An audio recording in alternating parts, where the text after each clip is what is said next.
Here we are on a chilly December morning in Montana after a little bit of snow. And the first thing to do is sweep all of the snow off the solar panels so that they will start charging as soon as we get some sun. And we chose the angle to have these panels so that they would get the maximum sunlight in the winter hours, because summer's no problem here. We get lots and lots of sunlight. Winter, on the other hand, can be a little bit more of a challenge. We figure that we get an average of 1.5 hours per day charging sunlight in the winter. In the summer, we get an average of 8 hours charging sunlight per day. So in the winter, these two 135 watt panels will put out about 30 amps. On the other hand, in the summer, we get 160 amps. And that means that when the snow is all the way off these panels and there's no shading on them, you can see that I've placed them here, the sunniest location. Even the littlest bit of shade makes a difference when you're trying to use the least amount of materials that you can use to get enough solar electricity to power enough for what I'm calling radical simplicity, living as simple a life as you can, as cheaply as you can, and still have some of the things that you choose to utilize. Behind the closet door, which is the active power station for the solar electric system, we have the two 375 amp batteries that store the electricity that comes in from the two panels. We have our 110 system, which is unique. Instead of one big inverter, we have two little inverters that both have to be turned on. This is the 2000 watt inverter. This is the 400 watt inverter. And part of the simplicity here is that they're not just on. They need to be turned on.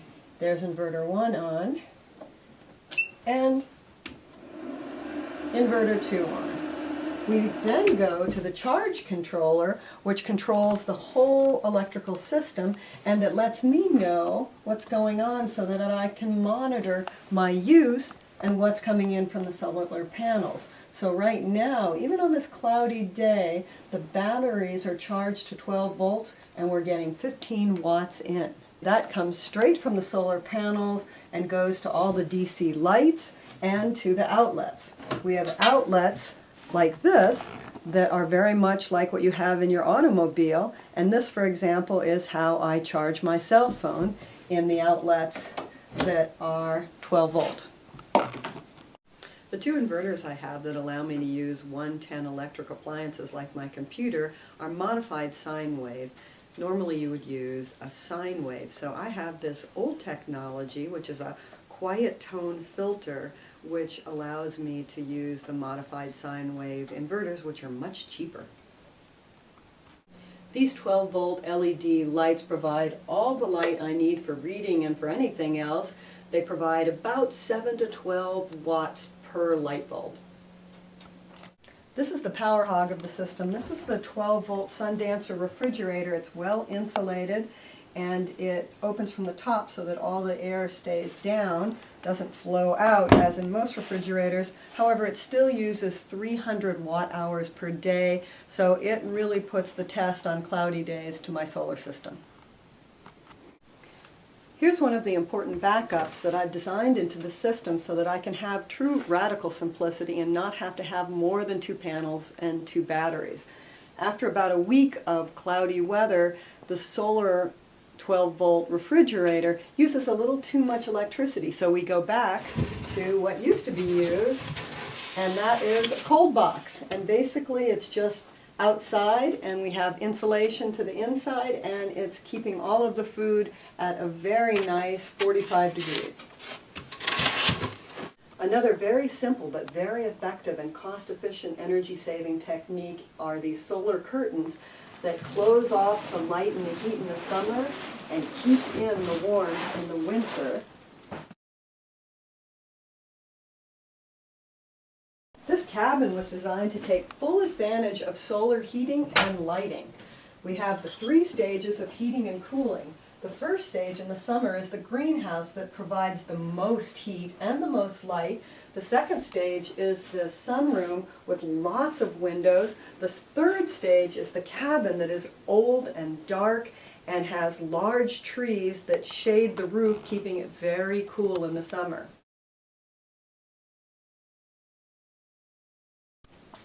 Now we're in the 100-year-old cabin where we have less windows and more darkness, so it keeps it nice and shady in the summer, but we also have our 12-volt LED lights to brighten it up in here.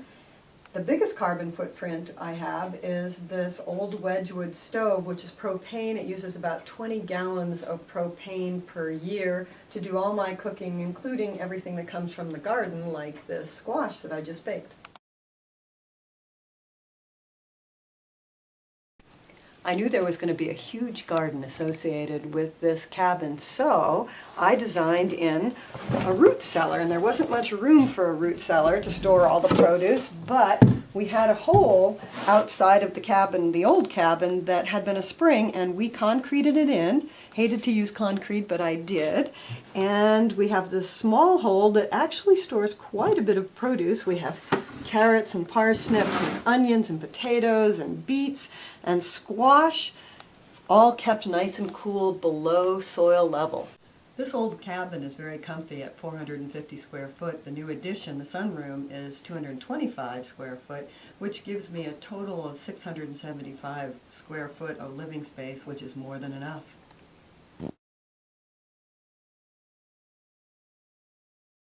And the other beautiful thing about radical simplicity, it's gentle on all my neighbors, all the other organisms with whom I share this planet.